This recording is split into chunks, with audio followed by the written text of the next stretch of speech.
Hello, everyone. This is Ryley Smith with the XCEL U Podcast. Welcome back yet again to another episode where we want to help you become the best version of yourself. We're talking about a topic today that is near and dear to my heart. The three main problems in physical therapy is something I've been wanting to talk about for quite some time, and we're going to have some guests on in the future to talk about this particular episode to give some more examples. And I think the most important part that I want you to get out of today's episode is how does this impact you? If you've ever been a patient, either in our clinic or in any physical therapy clinic for that matter, that's what we have to be able to do, is come back to how does this impact you as the listener, as the patient, whatever kind of care you're receiving, okay? So I'm going to go ahead and list these three main problems. And I've been in a lot of PT clinics from across the country, from different rotations that I've had, different financial clients that I've helped throughout the years. And the weird and the strange thing is these problems are evident and persistent in almost every single clinic and almost every single setting that I've been in. However, there is one demographic of one type of physical therapy clinic that I think is immune to these three problems, and we'll go over that before the episode is out as well. But the three main problems that I see, number one is that there is a relationship between the employee and the employer that's based around money. Number two, insurance companies dictate the plan of care, meaning they tell us, the clinician, how many visits we get to see that patient. Okay. And then number three, reimbursement, meaning what we get paid, in this case by an insurance company, continues to go down. And it's been steadily going down for years. And guess what? The debt keeps going up when you go to school to become a physical therapist. Okay. Those are the three main problems that we see here at XCEL Physical Therapy, but also I think as a whole, we continue to see in our profession as well. So I'm going to go back to the first problem. There's a relationship between the employee and the employer that's based around money. What do I mean by that? In its most basic element, the employee expects a 3% raise every year, assuming that they're doing all the tasks that they are supposed to. And in return, the employer expects the employee to be more productive, to be more efficient, to see more patients. And there's only so many minutes in a day. There's only so many people you can get in and out your door and still provide quality. And I think one of the biggest mistakes we've made as a profession, and we've done it to ourselves at times, but one of the biggest mistakes we've made is we have sacrificed quality for quantity. And it's a very tough thing to be able to maintain.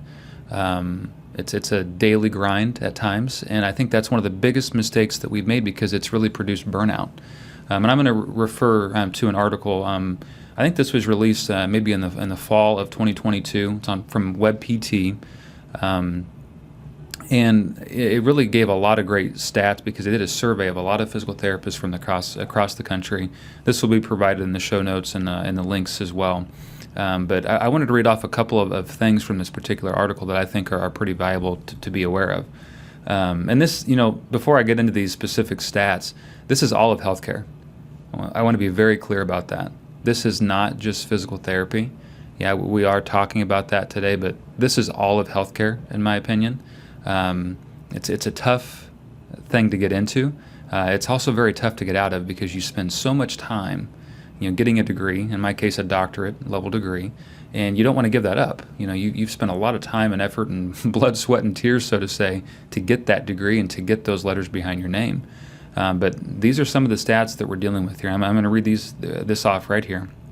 It says, more than 70% of the therapists that were surveyed stated that they were considering making some changes in their professional life, and only 36% said that they were not considering a professional change.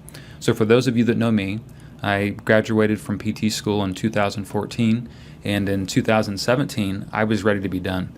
Not because I was in a great clinic too. That was the other part. I was in a great environment and culture, but I was working a lot because I had a lot of great patients and I wanted to help them. But it was getting harder and harder for my clinic, at the time to reimbursement was still going down. It was becoming more and more challenging. And so I made a change. I did leave the profession, and I'm back in some capacity now, but this was me. Okay, I left the profession because I saw the writing on the wall. It wasn't that things were terrible for me, because they weren't. I was in a fantastic clinic. But I saw where things were going with the profession as a whole, and I didn't like it, okay? And so this article states a lot more things that I think are very relevant, but I think one of the things that is very pertinent is in this survey. It was interesting. What did they find was most important to these clinicians, to these healthcare providers? Number one, it wasn't salary, it wasn't the benefits, it wasn't that they had the best equipment or anything like that. It was a work-life balance. That's what they wanted. Okay? They wanted to know that what happened outside the four walls of the clinic that they worked in was just as important as what happened inside of them. Okay? They wanted a better work-life balance. Okay? That was astonishing to me that when all these people that were surveyed, I think it was over 6,000 people that were surveyed for this particular article, that was the number one thing that they were looking for in a new opportunity. Okay. The second thing they were looking for was a better culture, a better environment. Okay. They wanted to have a fun, engaging, a challenging environment to make them better as a human being. They wanted the culture and the environment to be better. That was number two. And the third thing that was most important was salary. So a lot of times, I think there's an implication that the dollars and the cents have to make sense. And no doubt that they do for most people. You got to provide for your family. However, that was the third most important thing to these clinicians. They were so adamant, they were so burnt out that they were ready for a change, and they were ready to take less money. Okay? So I think that's a really important component to get to. And the last thing I'll say about this first challenge, there's only so many minutes in a day. A lot of the clinics in the country, a lot of the physical therapy clinics and other healthcare providers, their solution to these problems is to just get more people in the door. Get more people in, get more people out. And again, there's only so many minutes in a day. There's only so many people that you can do that to, okay? So as I move on to our second problem, where the insurance company dictates the plan of care. What do I mean by that? I'm going to give you a specific example. We had an athlete, high-level athlete. This kid will probably, if he doesn't go Division I, he'll go to a high-level, Division II program for potentially multiple sports. But he ruptured his Achilles tendon, okay? And sports is a big deal to this kid, and this was a lot of his identity. And his insurance company, gave us 6 visits, to get this guy better, to get this kid better. Okay. Now, if you don't have to be a rocket scientist or even be a physical therapist to know that only 6 sessions is not going to help someone get back to their full capacity when they've ruptured their Achilles tendon. Okay. I could go into all the health and medical reasons why that would be the case, but 6 visits. Okay. So we treated him for those 6 visits, and after all that was done, due to some different technicalities, we didn't get reimbursed for any of those visits. Okay, there were some things, and we're still working through this, but I share this with you because this is a daily grind for most PT clinics throughout the country. Okay, and then we subsequently we did the best that we could for that kid, and we provided free care. 6 visits were obviously 100% free, and that's okay because it was the right thing for him. But my question is, how many other people is that happening to? How many other clinics is that happening to? And who does that hurt? Yes, it hurts us financially. We can handle that for a while, but it hurts the patient. Okay, that hurts you. And I don't care if it's an ankle sprain, if it's an Achilles rupture, if it's an ACL tear, whatever that thing is, an insurance company is dictating the plan of care, and it's essentially wiping the physical therapist out of their doctorate degree or master's degree or whatever it is that they have. Why in the world did we even go to school if we're going to be the ones that are told by the insurance company how we have to treat somebody? Okay, that's a problem. That's a significant problem, and in my opinion, it continues to get worse. Okay.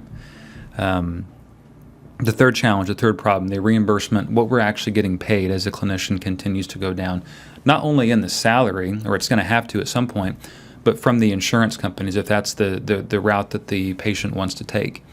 And, I don't think a lot of people are aware of this, But CMS, Medicare Center, they set what's called a fee schedule. There is no control over what I get reimbursed at, for a specific code or treatment that we provide. I don't have any control over that. Okay, because physical therapy can be somewhat expensive sometimes. We provide, I think, a lot of value, and we should be paid, accordingly. However, we also don't want to put anybody in a financial hardship. We won't do that, not here anyway. But there is a fee schedule that we have to legally abide by. Okay, and depending on the code that is billed or the service that is provided is going to dictate how much we get paid. And they continue to knock those reimbursement rates down. Even though we're providing the same or maybe more quality of care, it continues to go down. Okay, and it obviously salaries at some point are going to be also reflective of that change. And again, ultimately, who does that impact? Well, it impacts the patients, because if the business cannot keep their doors open, pay for the lights, pay for all the stuff that we have to, we're not going to be here anymore. Okay, and a lot of people will be harmed by that. It's a significant undertaking to be able to open up a PT clinic, a lot of moving parts. And again, we could bill $1 billion, but we might only get paid $1. Okay, doesn't matter how much I bill it; it matters how much actually comes back in the account. Okay, so I want people to be aware of these problems, and not because I'm looking for any kind of sympathy. We're certainly not. We believe we have solutions to every single one of these problems. It's out of the scope of this episode today to share all the solutions, because it would take quite some time. But I don't want people to come away from this that this is not a complaint. This is the reality. This is where we're at. And I think the most important thing that I want you to get out of this, besides that this impacts patients tremendously, is that we're focused on solutions here. Okay, we're going to focus on how can we make this better. And I mentioned at the beginning of our episode, there is one type of physical therapy clinic, and there's probably more, but one in particular, that these problems are not really occurring. And it's a cash-based clinic. It's cash-based physical therapy clinics. I think, there's been a historical thing between chiropractors and physical therapists. They've almost kind of been, butting heads. And my question is, why? Why do we butt heads with chiropractors? Because we're both trying to accomplish the same thing. We're both trying to get people better. We just have different tools on how to use and on how to get them there. Okay. But one of the things that chiropractors have been significantly better than what physical therapists have been is being entrepreneurs, finding ways to focus on solutions and finding ways to provide cash-based services while still providing a significant amount of quality or value to people. And now there's good PTs, there's bad PTs, there's good chiros, there's bad chiros.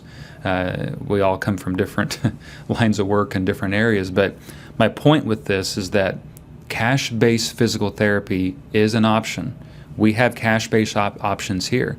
We don't always have to go through insurance. There's some cash options that can be at a significant decrease in cost for you, and you can still get the same quality of care. Okay, that's going to be a whole different episode that we talk about.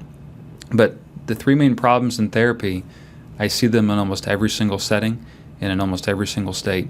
Okay, nobody really, in my opinion, is immune to them. Okay, so I brought this to you today. I brought this to the person who is, quite frankly, frustrated.